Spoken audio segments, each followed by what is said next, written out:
Women's History Month is fast approaching. And for this year's 2016 Women's History Month in March, the theme is Working to Form a More Perfect Union, honoring women in public service and government. So today we'll be discussing the honorees for this year, and we'll be delving into the lives of just a couple of the women a little deeper. But before we do, let me first say that it is imperative as a society that we notice the contributions that women have made into shaping this great nation into what it is today. We must do this to formally recognize that the United States was not built by men alone, but by men and women. And just as some contributions of some men were vital into forming our nation, so are the contributions of women. And this year, we get the opportunity to honor some of those women. If we want our daughters of tomorrow to have an equal stake in our great future as a nation and a society, then that starts by giving praise where praise is due to the women of yesterday and today. Of the honorees that we gratefully still have with us today are Nadine Smith, Karen Narasaki, Susan Schoen Harjo, Judy Hart, Barbara Mikulski, Bernice Sandler, Sonia Pressman Fuentes, Nancy Grace Roman, and Sister Mary Madonna Ashton. Sister Mary Madonna Ashton being the eldest of the honorees, born in 1923, her age is 92. Of the honorees that have since passed away are Daisy Bates, Isabel Gonzalez, Ella Grasso, Ovida Culp Hobby, Dorothy C. Strutton, and finally the two that we will discuss briefly today, Betty Mae Tiger Jumper and Inez Milholland. Most of the biography details relating to Betty Mae Tiger Jumper are in reference to the website semtribe.com. That website, as well as others, are listed in the description of this video. Now, Betty Mae Tiger Jumper was a Seminole Native American of Florida. She was born on April 27, 1923, and has since passed away on January 14, 2011, at the age of 87. She was the first Florida Seminole to learn to read and write English. She was the first of her tribe to graduate from high school. And in the segregated schools of Florida at that time, neither white schools or black schools would accept Seminole children. So Betty Mae Tiger decided to enroll in a federal Indian boarding school in Cherokee, North Carolina. She was the first of her tribe to attain a degree. She became a nurse. She is the only woman ever to be chief or chairwoman of her tribe. She co-founded her tribe's first newspaper in 1956. She worked for 40 years to improve health care in the Seminole community. She founded United South and Eastern Tribes, a group to run health and education programs for its members. It also became a powerful lobby with the states and Congress. She was one of two women appointed by President Richard Nixon to the National Congress on Indian Opportunity and served on the council for 16 years.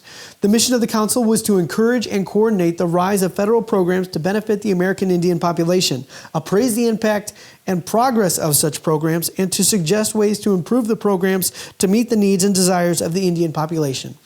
Her father was a French trapper, and in those days, the Seminole tribe was extremely opposed to their women having relations with white men.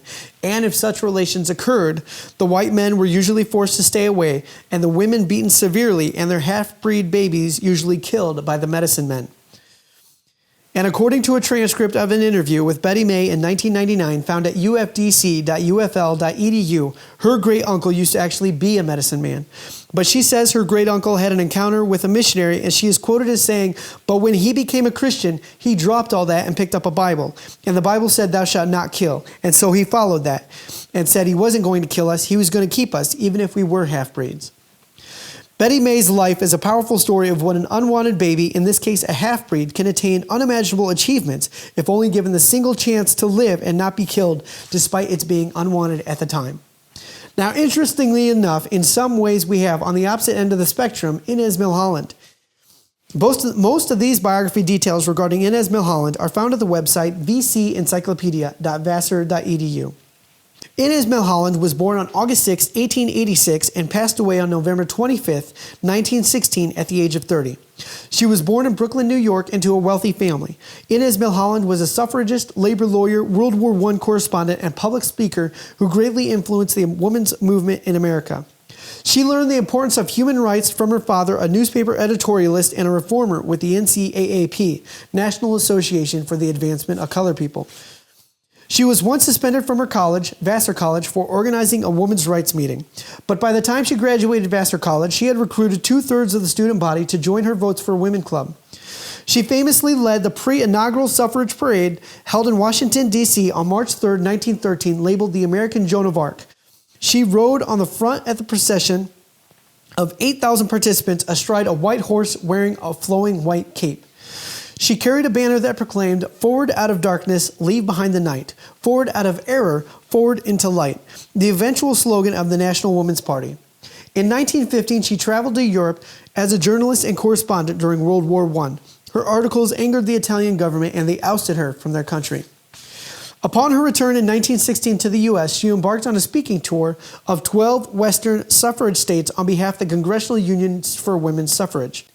Despite pleas from her doctor to rest, Milholland worked incessantly and eventually collapsed during a speech in Los Angeles in the fall of 1916. According to reports, the last words she spoke before fainting were, "Mr. President, how long must women wait for liberty?"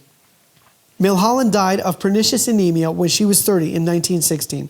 Her sudden and untimely death shocked the nation, and she was instantly declared a martyr of the suffrage movement. Now, as stated earlier, it is important for our society and our nation to recognize the notable work that women have done and are continuing to do in shaping the United States. It is important for the sake of supporting and furthering gender equality to realize that the making of history is not just a man's game, but that obviously a good number of women have made sacrifices, faced insurmountable odds, remained determined and persistent, and have had the courage to shape our future. They deserve the recognition for doing so. And as a way to form a more perfect union, we need to honor our women who have served and are serving in public service or government. Thank you.